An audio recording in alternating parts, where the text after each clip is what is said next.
Bienvenidos, esperamos sean una buena opción en el sentido de que se convierta en algo oportuno para todos nosotros estudiar la palabra. ¿Y por qué lo digo? Estamos llenos en estos tiempos, no es malo, no es exactamente malo, estamos llenos de mucha información, de muchas propuestas, de predicaciones y de cosas, y eso es bueno en el sentido de que la palabra está siendo predicada. Sin embargo, los cuidados que debemos tener es que no por el hecho de decir que es una predicación, entonces es confiable y lo podemos oír siempre. No, hay que tener algún tipo de filtros, algunos cuidados. La Biblia nos invita a juzgar la predicación. Eso dice la palabra, que juzguemos lo que se predica, que midamos lo que se predica. ¿Por qué? Porque es bueno que evaluemos, que revisemos qué tan centrados, qué tan bíblicos están siendo las enseñanzas. Muy bien, les decía que comenzamos una nueva serie, es porque llevamos ya todo el semestre hablando de Marcos. Hemos hablado muchísimo de este evangelio y ha sido muy enriquecedor ver un proceso muy bonito durante estos meses. Y vamos a seguir con Marcos unos meses más. Y vamos a hablar entonces de este tema con base en algunos capítulos y algunas situaciones del evangelio de San Marcos que son muy oportunas para mencionarles. Esta serie se llama Viviendo la Buena Vida. Un poquito como temerario el título, ¿no? Viviendo la Buena Vida, como si tuviéramos de pronto como afán de una buena vida. Y resulta que sí, es real que la mayoría de nosotros estamos interesados en tener una vida mejor. Y pueda que nuestra vida sea buena, porque si nos medimos con la situación de otras personas, pues nuestra vida no es mala. Nuestra vida está llena tal vez, sí, de luchas, de contratiempos. Por estos días la situación económica puede estar complicada por el tema de la pandemia y más cosas, o de pronto dificultades con la salud. Pero si revisamos, por supuesto tenemos que decir que hasta aquí Dios ha sido muy bueno con nosotros y nuestra vida es buena. Sin embargo, por supuesto que puede mejorar. Y lo que buscamos durante estos domingos es, con base en estos textos de Marcos, hablar de cómo hacer para que nuestra vida sea una vida buena, una vida mejor, una vida donde estemos satisfechos, donde haya una real alegría, un verdadero gozo y todo lo que la Escritura nos invita a vivir. Para ello, hoy comenzaremos hablando sobre un texto que describe en Marcos capítulo 9 un acontecimiento, diría yo, sin precedentes en la historia bíblica. Un tema, un hecho realmente digno de ser promocionado, publicado, digno de ser repetido en una buena película, algo así, porque realmente es algo, ¿por qué no decirlo? Increíble, con visos de algo de ficción o algo así por el estilo. Y es lo que quiero compartir con ustedes en esta mañana en torno a este tema de la buena vida. Les hablo del capítulo 9, versículo 2 al 8, donde se relata la transfiguración de nuestro Señor Jesucristo. Y aquí están los textos para que usted siga la lectura con nosotros. 6 días después, Jesús tomó a Pedro, a Jacobo y a Juan y los llevó aparte solos a un monte alto y se transfiguró delante de ellos. Y sus vestidos se volvieron resplandecientes, muy blancos como la nieve. Note el esfuerzo del escritor por expresar lo blanco y resplandeciente de Jesús. Repito el versículo 3. Sus vestidos se volvieron resplandecientes, muy blancos como la nieve, tanto que ningún lavador en la tierra los puede hacer tan blancos. Y les apareció Elías con Moisés, que hablaban con Jesús. Entonces Pedro dijo a Jesús: Maestro, bueno es para nosotros que estemos aquí y hagamos 3 enramadas, una para ti, otra para Moisés y otra para Elías, porque no sabía lo que hablaba, pues estaban espantados. Entonces vino una nube que les hizo sombra, y desde la nube una voz que decía: este es mi hijo amado, a él oíd. Y luego, cuando miraron, no vieron más a nadie consigo, sino a Jesús solo. ¿Cómo puede este texto, con esta descripción de esta escena bíblica tan sorprendente, ser aplicado a que nosotros tengamos una buena vida? Pues ese es el trabajo que hoy realizaremos con esta enseñanza. Quiero partir desde una base, y esto sirva para intentar introducir a todos en esta serie de predicaciones. Todos nosotros tenemos en algún sentido algo de afán, por lo menos interés, porque nuestra vida sea mejor. ¿Cuál es el sueño de un papá con que su hijo se vuelva profesional? Pues que ese hijo tenga una profesión que le dé las posibilidades pues de un trabajo y su vida sea más estable. Nos interesa que nuestra casa cada vez tenga mejores cosas. Nos interesa capacitarnos para que nuestro trabajo sea aún más profesional y podamos prestar un mejor servicio y con ello pues ganar mejor. O sea, es lógico, es muy normal que queramos tener una vida mejor, es muy lógico. Pues esa es la situación de muchos. El tema aquí, y quiero a partir de esta base, es ¿qué es lo que nosotros consideramos una buena vida? ¿Qué conceptos tenemos de eso? Porque es muy real que muchas personas tienen un concepto distorsionado de lo que es una vida buena, de lo que es una vida exitosa. Para muchos el éxito se define por plata. Para muchos el éxito se define por fama. Para muchos el éxito, una vida buena, es simplemente no tener problemas. Si yo no tengo problemas, tengo una vida buena, y no estamos hablando de eso. Le voy a dar el ejemplo de 3 personas. Aquí los mayorcitos nos queda más fácil identificarlos porque nos acompañaron en nuestra adolescencia y juventud.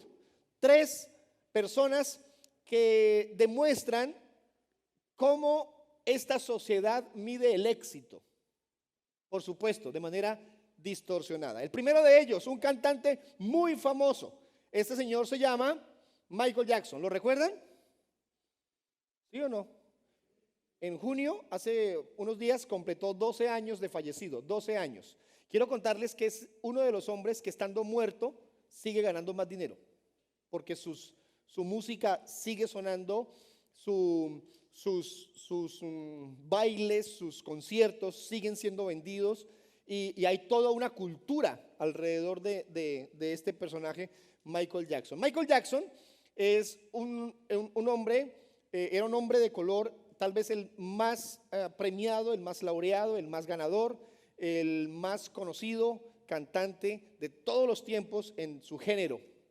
Este muchacho nació en una familia muy humilde, muy pobre, varios hermanos, pero todos eran músicos. Entonces él heredó la música y se volvió músico, cantante, bailarín, incursionó en la televisión, se fue luego a sus grupos de música, después fue solista, y tanto así que se volvió en el cantante más famoso de todos los tiempos, y como les dije ya, sigue vendiendo. El tema es que para la gente era el hombre más exitoso de la música en ese momento, el más exitoso. Es el hombre que tiene el cielo en las manos, tiene todo el poder, tiene todo el control. Pero ¿cómo era realmente la vida de Michael Jackson? Michael Jackson vivió acomplejado toda su vida por la parte física, por su nariz. Por eso la nariz la volvió así como la ven aquí en el cuadro, por su nariz, por el color de su piel, y tenía además de ello otra serie de complejos por asuntos físicos. Por eso trabajó todo el tiempo para cambiar su estado físico. Además de ello, producto de su desorden, cayó en varios problemas de carácter moral, por supuesto fue adicto, y además de ello tiene una cantidad de rumores y tenían un poco de investigaciones sobre muchas cosas que pasaban alrededor de la vida de Michael Jackson. Murió producto de, tal parece, problemas con los analgésicos. Dicen que le fracturaron las costillas intentando reanimarlo. El día que lo encontraron muriéndose en la casa, haciéndole la resucitación, le fracturaron las rodillas de lo endeble que era su cuerpo y cosas por el estilo. En fin, un tema bien delicado con Michael Jackson. El exitoso Michael Jackson. El exitoso Michael Jackson. Una mujer, otra mujer, voy a contar, una mujer ahora. ¿Alguien la distingue? ¿Así como está? Whitney Houston. Para los que sepan un poquito del tema musical, una de las voces más prodigiosas de todos los tiempos en el mundo. Una de las mejores voces del mundo. La mujer que más ganó premios Grammy. Ninguna ha ganado los premios Grammy que ella se ganó cantando. Una vida inicial tormentosa, después consiguió toda la fama, el desorden en el que cayó fue sorprendente, hogar tras hogar, pérdida tras pérdida, adicciones tras adicciones, una cantidad de cosas. La mujer más exitosa del momento, con una vida completamente desordenada. Oiga, ¿quieren saber algo que tenían en común Michael Jackson y Whitney Houston? ¿Algo en común? Aparte de su color de piel, de su música, ¿saben qué tienen en común? Que los dos eran hijos de familias cristianas. Michael Jackson era hijo de padres de la iglesia de Testigos de Jehová. Y Whitney Houston cantó música cristiana toda su adolescencia en iglesias bautistas en los Estados Unidos. Era, ¿cómo se dice? La mamá se casó con un pastor cristiano, o sea que el padre adoptivo era pastor de una iglesia cristiana. Y miren todo el desorden en el que cayeron este par de personas. Pero eran las personas exitosas. Uno más. A ver si alguien conoce a este, me imagino que sí. Está bien cambiado en esta fotografía. ¿Lo conocen? Claro que sí. Es muy fácil de conocer. Hay una foto donde no se conoce. Ahí se conoce, ahí se puede identificar bien. El señor Diego Armando Maradona. Tremendo futbolista. Por donde lo mire, exitoso. Un hombre que todo el mundo, por lo menos el mundo del fútbol, el mundo deportivo, conoce a Diego Armando Maradona. Con cantidad de títulos. Ni Messi ni Ronaldo ha ganado lo que ganó Diego Armando. Si fue el mejor del mundo, no sé. Pero para los argentinos fue el mejor del mundo, el mejor de todos los tiempos. Con una vida desordenada que ni nos imaginamos. En este momento todavía está en juicio, en los estrados está el tema de la muerte y el tema de la sucesión de los bienes. Eso hay un problema familiar y un problema con los doctores que lo atendieron. Eso es un tema gravísimo. Y toda la vida de Diego Armando, aún después de que se retira del fútbol, una cantidad de desórdenes y de cosas. Pero es el hombre exitoso del deporte, exitoso. Podría hablarles aquí no les exagero, decenas y decenas de personajes. ¿Alguno colombiano que conozcan así? Un artista o un deportista que haya tenido supuestamente todo el éxito, pero una vida desordenada. Muchísimos. Por ahí están buscando la manera de poner a un cantante vallenato como símbolo nacional de la República, con la vida que tenía. No creo que haya que dar nombres. Por el aporte cultural que hizo, pero todo el desorden en el que dejó enredado a su familia y una cantidad de cosas. Y así boxeadores, músicos, actores, están, aunque exitosos, una vida increíble, viviendo una cosa totalmente apartados de Dios. La pregunta aquí es, ¿o por qué hablamos de todo esto? Porque es que hay conceptos diferentes de una vida buena, del éxito. Si para una persona el éxito es tener plata, pues hombre, ahí está el ejemplo que sí se podría. Pero en eso no consiste ni el éxito ni tener una vida buena. Como estamos hablando de una vida buena, entonces, ¿qué es tener una vida buena? Si usted quiere saber qué hay que hacer para tener una vida buena, hay que venir cada domingo los próximos 6 domingos. Haga el esfuerzo, hágase la propuesta, hágase el compromiso. Por ejemplo, le animo a que no deje de venir porque alguno de sus familiares no vino. por ejemplo. Le animo a que venga a pesar de que sea un día como hoy, que no está muy soleado, o a pesar de que llueva muy fuerte. Hagámonos ese compromiso para poder caminar en esta serie y recibir esta continuidad de enseñanzas.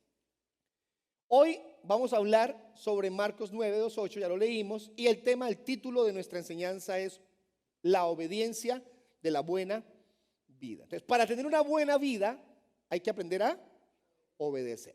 ¿Y cómo así? Este texto me habla de obediencia. Sí, aquí hay un mandato espiritual profundo para cualquier ser humano. Aquí en este texto que estamos leyendo es un mandato directo, es una orden que el Señor ofrece y vamos a descubrirla entre todos. Para entenderlo mejor, hay una verdad que quiero que lleve en su corazón hoy. La buena vida se experimenta en la verdad de quién es Cristo. ¿Quieres tener una buena vida? Tenemos que comenzar por conocer realmente quién es Cristo. Michael Jackson, ¿lo conocía? ¿O Whitney Houston? No sabemos. Tal parece que no. Por lo menos no dieron fruto de eso. Ubiquémonos en la historia, por favor. Repito, es una historia increíble y vamos a intentar desmenuzar un poco el texto para extraer dos grandes verdades. La primera, debemos tener un conocimiento claro de quién es Jesús. Y voy a comenzar haciéndoles una pregunta en este punto. Cuando usted ora y dice algo como: Señor, yo te pido en el nombre de Jesús, ¿qué está en su mente con respecto a Jesús? ¿Cómo ve a Jesús? ¿Cómo lo ve? ¿Se hace una imagen mental de Jesús? ¿Lo ves como el que está en la cruz? Por ejemplo, te pido, Señor, en el nombre de Jesús. O estás hablando con el Señor y dices: Señor Jesucristo, yo te pido. ¿Y qué imagen mental te haces? ¿Al que está en la cruz? ¿Al que está en la tumba, envuelto en sus sábanas allá en la tumba? ¿O te imaginas al Jesús del pesebre, no? La religión tradicional nos enseña el divino niño. Entonces presentan a Jesús como un bebecito. Bueno, él no se quedó bebé, ¿no? Él creció. Entonces lo presentan así. Y hay esa tendencia a hacer una imagen mental de Jesús distorsionada de lo que la palabra nos enseña. ¿Quién es Jesús? ¿Qué es Jesús? ¿Cómo es Jesús? Entonces, por eso este primer punto nos dice que para tener una vida buena debemos tener en primer lugar conocimiento claro de quién es nuestro Señor Jesucristo. Lo que ocurre es que en este pasaje Jesús se revela. Jesús se da a conocer más ampliamente. Mire lo que dice el versículo 2 y 3. Estamos en Marcos capítulo 9. El 2 dice: 6 días después Jesús tomó a Pedro, a Jacobo y a Juan y los llevó aparte solos a un monte alto y se transfiguró delante de ellos. Aquí hay varias verdades. No tengo todo el tiempo para exponerle todas las cosas que están allí, pero les intentaré hacer una pequeña exposición de esto. En primer lugar, escoge a 3 de sus discípulos, de sus seguidores. Es muy llamativo que con mucha frecuencia Jesús se aislaba de las personas que lo rodeaban y se apartaba para algún fin espiritual. Jesús en varias ocasiones se alejaba. En una de ellas les dijo: quédense aquí y oren y yo voy a orar aparte. Y después volvía, ¿y cómo los encontró? Durmiendo. Y volvió a irse, y cuando volvió, ¿cómo los encontró? Durmiendo. Y volvió a irse, y esta vez, ¿cómo los encontró? Durmiendo. Pero él se apartaba, y es reiterativo que él buscaba un monte para hacerlo. No es el monte tradicional nuestro. Aquí le decimos monte al bosque, ¿cierto? El monte aquí se refería más a un sector elevado.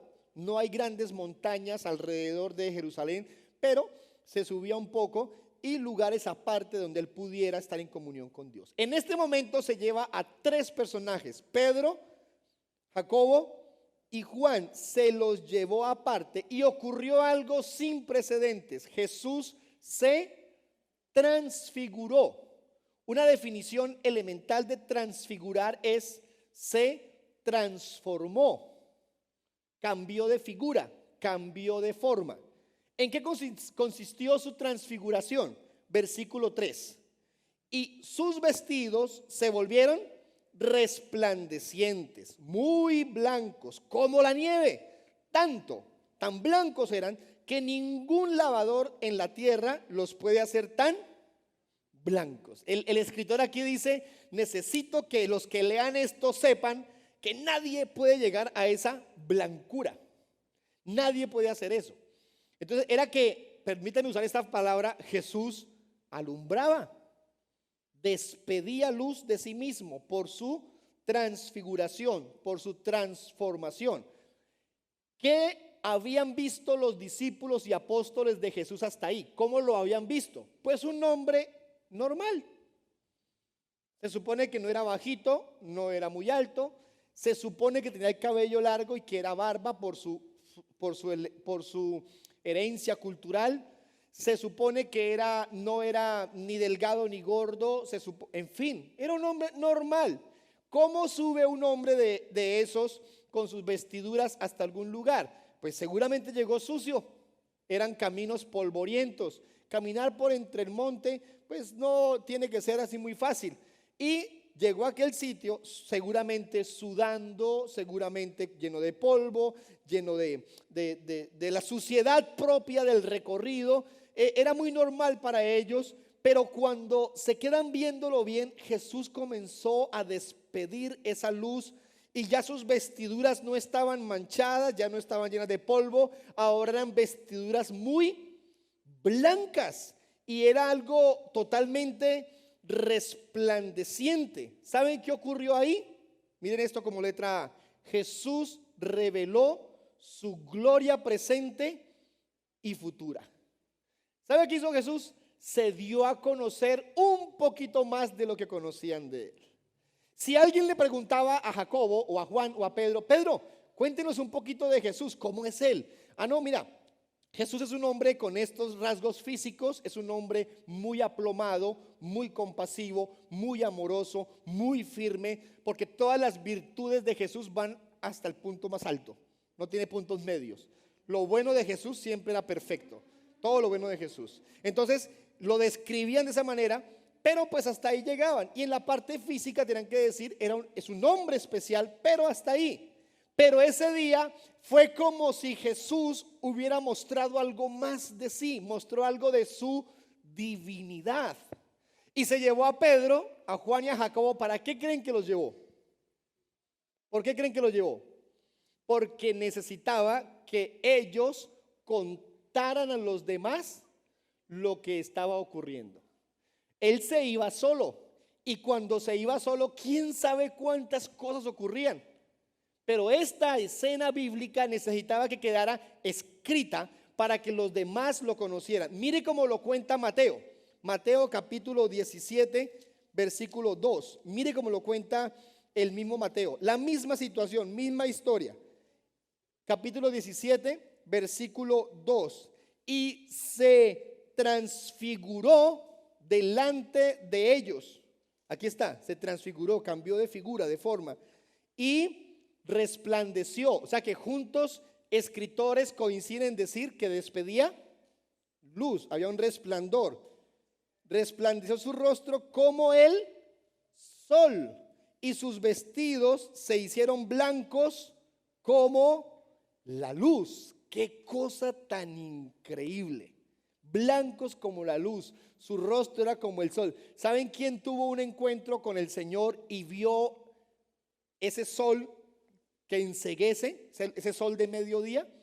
Pablo iba camino a Damasco a matar cristianos y se encuentra con Jesús, y cuando lo voltea a mirar dice que era como la luz del sol y cayó botado en el piso, postrado allá cayó Pablo. Tuvo un encuentro con el Señor. Entonces lo que quiero invitarles en esta mañana es a que pensemos en qué Jesús crees, cómo lo ves, como el de la cruz, como el del pesebre, como el de la tumba, o lo ves resplandeciente, lo ves glorioso, lo ves maravilloso, lo ves tan iluminado como la misma luz del sol.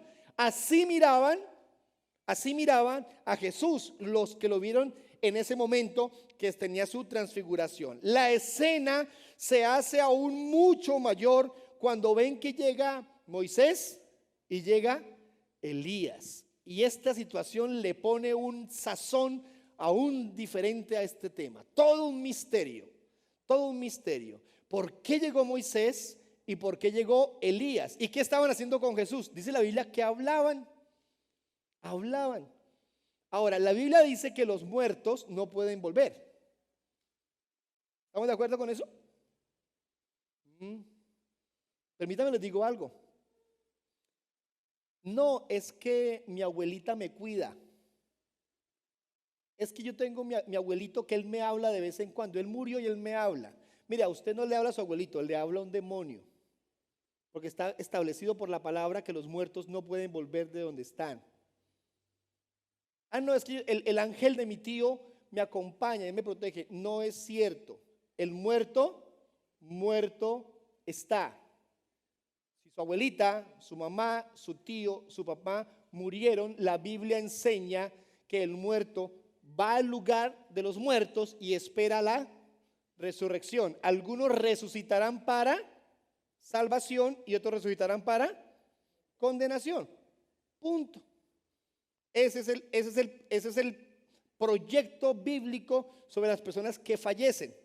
Entonces no hay forma, no es que conocemos a alguien que hace un procedimiento ceremonial y viene el muerto y habla a través de ella y las famosas medium y no, qué más cosas así. Todo eso es nada más que un engaño del diablo para tener a la gente subyugada a este tipo de prácticas que no es más que hechicería, espiritismo y cosas por el estilo. Pero ¿cómo es que aquí aparece Moisés y aparece Elías? Tengamos en cuenta que Elías no murió. ¿Qué pasó con Elías? La Biblia dice que fue transpuesto al cielo, o sea que Elías no murió. Moisés sí murió, una muerte un poco como oculta. La Biblia no tiene una revelación exacta de cómo fue la muerte de Moisés. Dice que no entró a la tierra prometida, pero ocurrió. Si bien un muerto, si lo trajo Dios, es porque en su acto de poder y soberanía así lo estableció, porque Dios es Dios. ¿Sí? Él hizo las normas y él puede violarlas si fuera necesario. Por ejemplo, la Biblia dice que está establecido para los hombres que mueran, ¿cuántas veces? Una vez y después el juicio. ¿Cuántas veces van a morir? ¿Y Lázaro? ¿Cuántas veces murió? Dos. ¿Y a los que resucitó Jesús, cuántas veces murieron? Dos. O sea que el Dios que puso la norma, pues está por encima de la norma. Nadie más. Ya explicado esto, quiero decirles que lo que hace Jesús es dejar ver algo más de su gloria y su majestad. Hebreos capítulo 1, versículo 3, tiene un texto que justamente amplía esta verdad. 1:3, el cual, siendo el resplandor de su gloria, otra vez, resplandor, resplandeciente, resplandor, y a la imagen misma de su sustancia, y quien sustenta todas las cosas con la palabra de su poder, habiendo efectuado la purificación de nuestros pecados, por medio de sí mismo, se sentó a la diestra de la majestad en las alturas. Miren la revelación de ese Jesús glorioso y perfecto. Aquí Hebreos está diciendo, ese Jesús que murió en la cruz, resucitó y en gran gloria se sentó en el trono a la diestra del Dios Todopoderoso. Eso está escribiendo Hebreos. Pero ahí, en el momento de la transfiguración, es como si hubiera dicho a Pedro, Jacobo y Juan, vamos los tres, vamos los cuatro, me van a acompañar hasta un sitio, yo me alejo un poco y van a contemplar algo de mi gloria, de mi poder y mi eternidad, de mi majestad. Y lo miraban resplandeciendo, era algo sorprendente para todos. Yo quiero preguntarte en esta mañana, ¿Cómo contemplas a Jesús? ¿Cómo lo ves? ¿Como un ser indefenso? ¿Lo contemplas como el que está con la corona de espinas sangrando por su rostro? ¿Lo contemplas como el que está torturado, botado sobre la piedra, con miedo? Porque cuando estaba en la piedra dijo: Señor, si es posible, pasa de mí. Ahí tenía miedo Jesús. Ahí tenía miedo de lo que estaba pasando. ¿Lo contemplas así? ¿O lo contemplas como el Jesús del Apocalipsis que describe el capítulo 5 y 6, donde dice que Él vendrá sentado sobre un gran corcel blanco y con mano de juez, con autoridad, con poder, vendrá a poner en orden esta tierra y juzgará a los vivos y a los muertos? Y dice que viene con una corona, con un cetro de justicia, con una espada en su mano. ¿Cómo lo contemplas? Mira, para tener una buena vida, comencemos por tener claro quién es nuestro Señor Jesucristo. Él no es el niño indefenso del pesebre y no es el hombre muriendo de la cruz. Él es el Rey de Reyes y Señor de Señores. Él es todopoderoso. Él es autoridad. Él es justicia. Él es Dios, porque Jesús es Dios. Porque Él es el Señor. Él es amparo, fortaleza. Él es nuestra esperanza. Ahora, yo les digo una cosa. Yo estoy enfermo. Supongamos que estoy enfermo y voy a orar. Y yo volteo a ver al Jesús que está de rodillas, asustado, o al que está ensangrentado, o al que está siendo escupido. ¿Te acuerdas que lo pusieron en el juicio y lo escupían y se burlaban de él? Y yo enfermo a pedirle un milagro a ese Jesús. Yo le puedo pedir. Ahora, yo enfermo y miro a ese Jesús todopoderoso, bañado de luz, bañado de gloria, de eternidad, de poder, de autoridad, de majestad. A mí me queda más fácil creer en un milagro de ese Jesús. ¿A qué Jesús le estás pidiendo? ¿En qué Jesús estás creyendo? Creamos en el Jesús que todo lo puede, que es poderoso, que es santo, que es eterno, que es majestuoso. Miren la letra B de este punto. Jesús revela nuestra gloria futura. ¿Sabe qué me sorprende muchísimo? Que cuando Jesús resplandece, no solamente se estaba revelando Él, sino que estaba mostrando cómo seremos nosotros. ¿Cómo así? Miren este texto. Filipenses capítulo 3, versículo 20. Por favor, todos vamos a leerlo. Aquí está en la proyección. Vamos a leerlo porque esta es nuestra bendita esperanza. Capítulo 3, versículo 20 y 21 de Filipenses. Mas nuestra ciudadanía está en los cielos, de donde también esperamos al Salvador, al Señor Jesucristo, el cual transformará. ¿Cómo dijimos que se definía transfigurar? Como transformación, ¿cierto? Entonces, el cual transformará el cuerpo de la humillación nuestro cuerpo, para que sea semejante al cuerpo de la gloria suya, por el poder con el cual puede también sujetar a sí mismo todas las cosas. ¿Sabe qué dice Pablo a los filipenses aquí? Lo que ocurrió en la transfiguración es lo mismo que ocurrirá con nosotros. ¿Cuándo? ¿Cuándo? Con Él, allá, en la eternidad. Por eso Pablo a los tesalonicenses, a los corintios, a los efesios creo que también les dice: este cuerpo mortal será vencido por la muerte y volverá a la tierra, pero resucitaremos en un cuerpo glorioso, en un cuerpo transformado, donde no habrá enfermedad, lloro, lamentos, no habrá tristezas, no habrá desolación, no habrá angustias.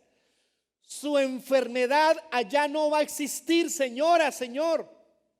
Su problema, el mío, no va a existir porque seremos transformados. Esto de la transfiguración me recuerda, por ejemplo, en Corintios dice, la palabra dice, Jesús murió en la cruz, al tercer día resucitó y por su resurrección nosotros también un día resucitaremos. Dice, el que levantó a Jesús de la muerte, nos levantará a nosotros. Quiere decir que si Jesús no hubiera resucitado, nosotros tampoco resucitaremos. Ahora, apliquémoslo a la transfiguración. Jesús fue transfigurado, cambió su forma y reveló su gloria. Un día nosotros viviremos lo mismo. ¿Producto de qué? De creer en Jesús como nuestra esperanza, nuestro Salvador. Primera carta de Juan en el capítulo 3, versículo 2. Primera carta de Juan, capítulo 3, versículo 2 dice: amados, ahora somos hijos de Dios, somos creyentes, estamos en la iglesia, hacemos parte de una familia cristiana. Y aún no, señores, damas, aún no esté revisando quién está resplandeciendo, aún no se ha manifestado lo que hemos de ser. Pero sabemos que cuando Él se manifieste, seremos, ¿cómo? Semejantes a Él. ¿Cuándo? ¿Cuándo? Cuando Él se manifieste, está hablando del reino venidero. Cuando Él se manifieste, seremos semejantes a Él, porque le veremos tal como Él es. ¿Qué certeza tenemos? Que todo esto físico es pasajero. Ese dolor de cabeza, ese problema de la sangre, ese dolor con el que te levantas a veces, ese COVID que está matando a tantos, que lastima a tantas familias, todo eso será olvidado, porque seremos transformados. Ahora, ¿es para todos? ¿Es para todos? Es para los que creen en Jesús como su Salvador. Esto me lleva a una segunda verdad. Si yo debo tener un conocimiento completo de Cristo para poder tener una buena vida, ¿qué debo hacer ahora que lo conozco realmente?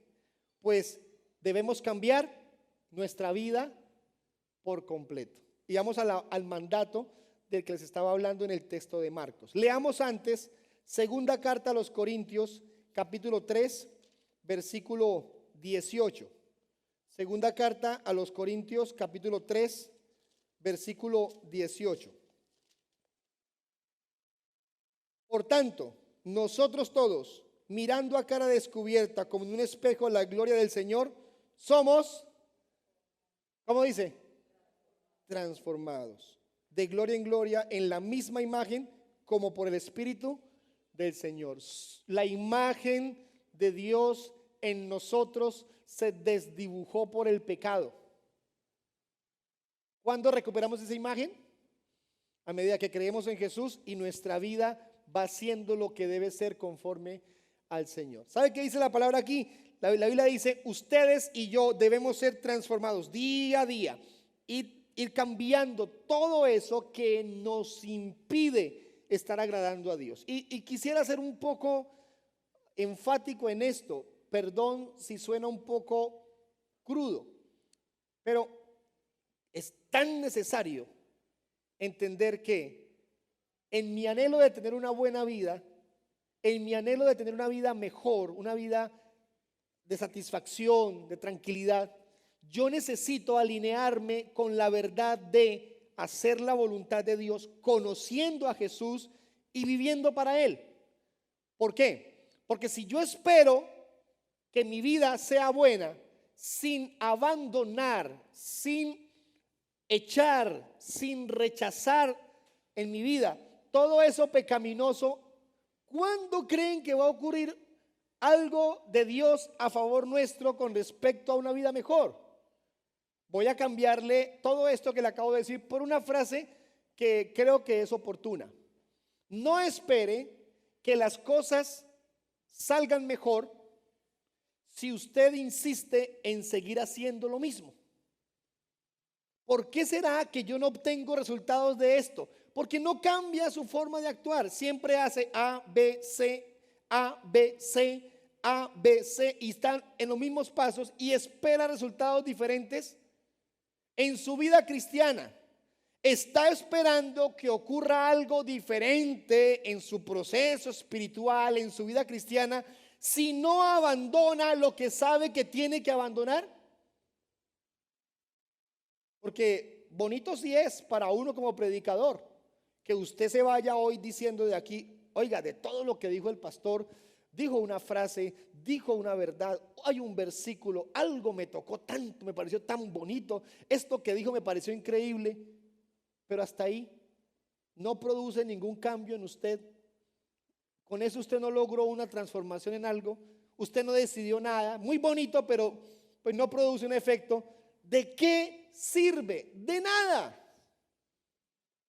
De nada.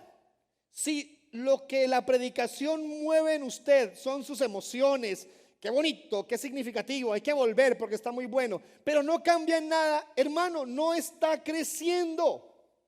No está siendo confrontado con una verdad. Esta verdad nos debe confrontar y nos debe llevar a tomar decisiones. Y le estoy diciendo en esta mañana, tenemos que cambiar nuestra vida para que nuestra vida sea la vida buena que queremos tener. Evalúese, revise su vida cómo está. Piense en cómo van las cosas, cómo se siente, qué decisiones puede tomar para que su vida sea lo que debe ser. Éxodo capítulo 34, versículo 29. Éxodo 34, 29 dice: aconteció que descendiendo Moisés del monte, otro monte, eso no es coincidencia, hermanos.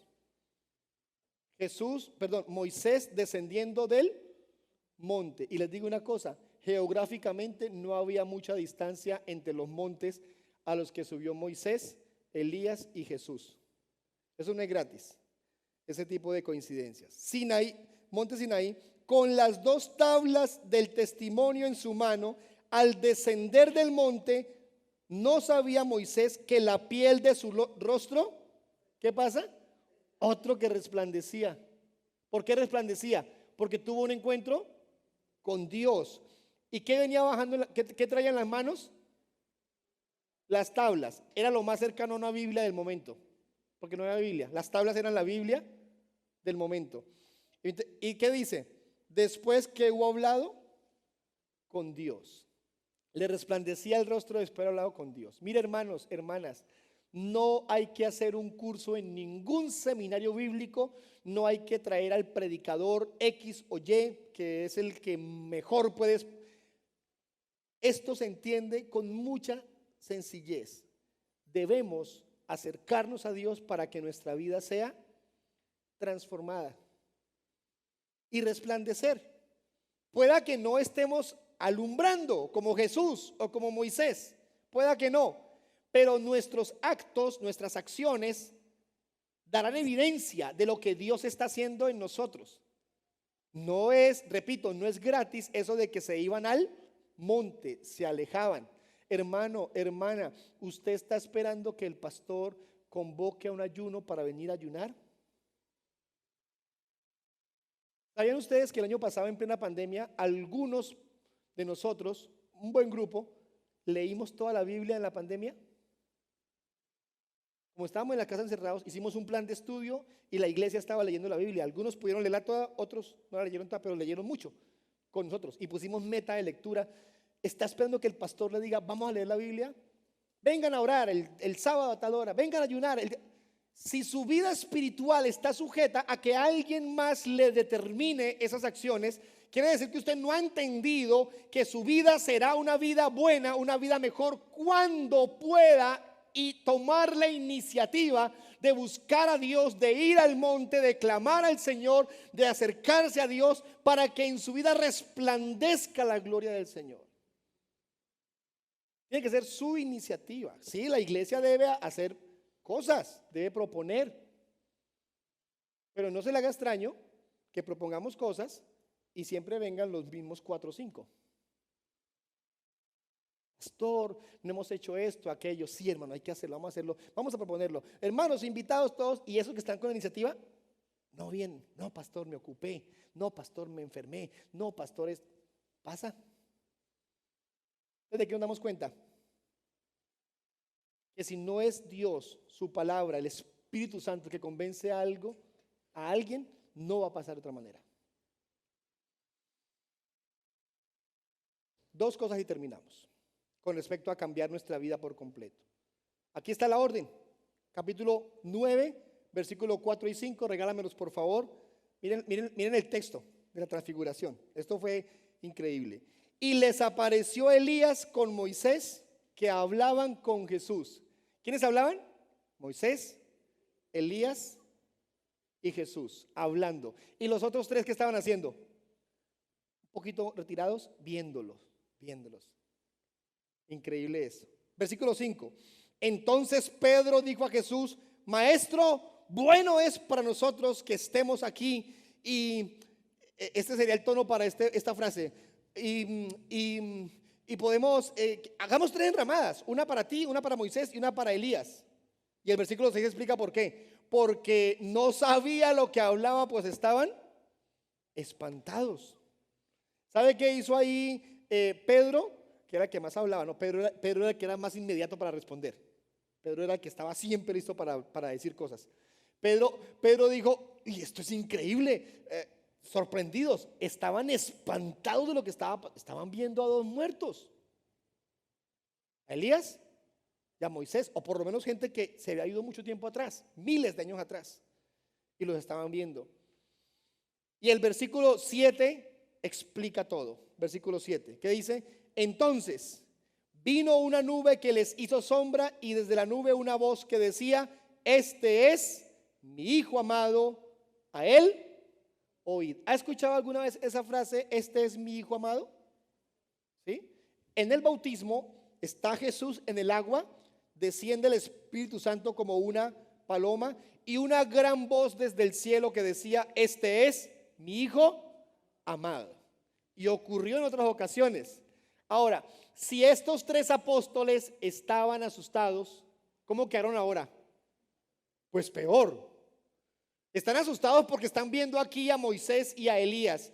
Jesús está brillante, está resplandeciente. Y ahora una voz que les dice: este es mi hijo amado. Pues aún más espanto. Pero no nos quedemos con esa escena hasta ahí. ¿Qué orden les da el Señor? A él oír. ¿A quién debían oír? A Jesús. Dios se hace presente en la conversación y les habla a los discípulos, les guía lo que deben hacer. Escuchen a mi hijo amado. Hermano, hermana, ¿a quién está usted escuchando? ¿Está escuchando lo que le dice esta sociedad? ¿Está escuchando lo que le dice este sistema, este mundo? ¿Está escuchando a sus influencers o youtubers de su gusto? ¿No se da cuenta que lo que usted piensa políticamente es aprendido, manipulado por los medios? Lo que usted piensa socialmente, culturalmente, lo que usted piensa económicamente es causado por este sistema. ¿Está escuchando más a una persona? ¿Le cree más a su amiga, a su amigo? La Biblia dice: este es mi hijo amado, a él oíd. Escuchemos a Jesús. Hermana, hermano, escuche a Jesús. ¿Cómo hago para escuchar a Jesús hoy en día? Entramos en un trance, como hacen algunas congregaciones. Hagamos un trance aquí y hasta que Jesús venga y nos hable, como hacen en algunos lugares. No, la forma más confiable de escuchar a Jesús es su palabra. Ella te dice todo lo que tienes que saber de Jesús. Lo que fue, lo que es y lo que será. Y te dice todo lo que Jesús quiere que sepas para tu vida. Capítulo 14, 15 y 16 de Juan dice, Jesús dice, el Espíritu Santo los convencerá de justicia, de juicio y de pecado.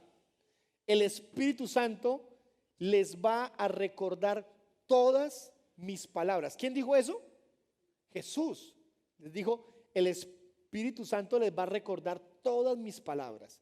El Espíritu Santo les va a mostrar la verdad.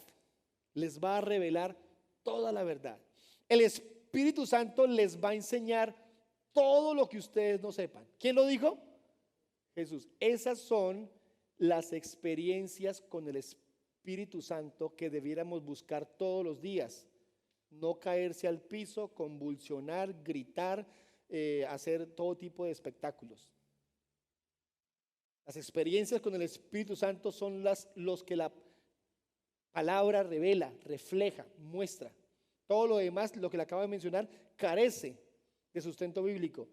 En cambio, una experiencia con el Espíritu Santo es que alguien pueda terminar el servicio, por ejemplo, hoy y quedarse en su puesto de rodillas, sentado como sea, diciendo, Señor, perdona mi pecado porque hoy me quedó claro que soy un pecador. Eso es una experiencia con el Espíritu Santo. Ser confrontado con una verdad espiritual y ser movido a tomar una decisión. Terminé de predicar hace unos 9 o 10 años en Yopal. Y una mujer me dijo, pastor, ¿podemos hablar? Yo le dije, sí, señor, ¿cómo no? Estaba con mi suegro, otro pastor, escuchémosla, pastor, un momentico. Y la señora me dijo, iba de aquí, salía de aquí con un cuchillo en mi bolso a ir a arreglar un problema con una mujer. Pero hoy entendí por la predicación que no lo puedo hacer. Y vengo a pedirles que me ayuden a orar para pedirle perdón a Dios. Porque iba a ir a cobrar por sus propias manos una venganza de algo muy injusto que le hicieron. Y a eso se iba. ¿Quién causa eso? ¿Un pastor? No. Una buena predicación, ni siquiera eso. Eso lo causa la obra preciosa del Espíritu Santo que a través de la palabra nos convence y nos mueve a hacer algo, a vivir para el Señor. Por consiguiente,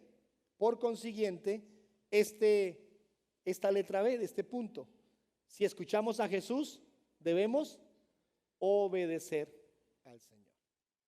¿De qué sirve que lo escuches si no le obedeces? Juan capítulo 10, 27 y 28 dice que las ovejas escuchan la voz de su pastor y las ovejas le siguen, le obedecen. Escuchemos a Jesús y obedezcámosle, porque ¿de qué nos sirve escuchar si no obedecemos? Por eso dice Santiago capítulo 1 versículo 22 al 24. Búsquelo por favor si lo quiere buscar, o aquí lo vamos a proyectar también. Un texto que conocemos, repetimos, leemos, porque tiene la intención de que se vuelva algo real en nosotros. Pero sed hacedores de la palabra y no tan solamente oidores, engañándoos a vosotros mismos. Porque si alguno es oidor de la palabra, pero no hacedor de ella, este es semejante al hombre que considera un espejo su rostro natural, porque él se considera a sí mismo y se va, luego olvida cómo era. De que debes escucharlo, pero al escucharlo debes comenzar a obedecerlo. Por favor, póngase en pie, vamos a orar. Con tus ojos cerrados por un instante, piensa un momento en tu Señor Jesús.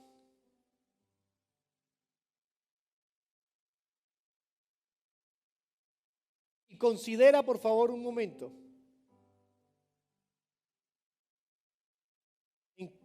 en qué Jesús estás creyendo.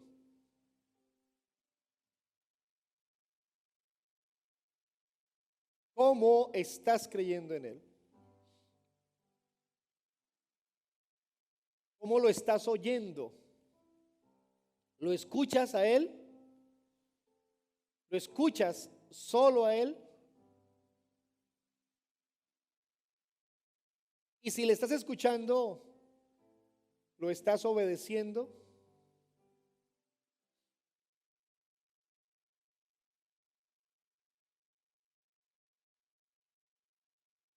Es un acto increíble que un día nosotros seremos transformados como Él, transfigurados como Él. Pero eso es un evento futuro, mucho más adelante. Nuestro presente debe ser el de ser transformados ahora, para que nuestra vida sea lo que debe ser. Padre, nosotros estamos aquí reconociendo, en primer lugar, que seguramente no conocemos a Jesús como debiéramos conocerle.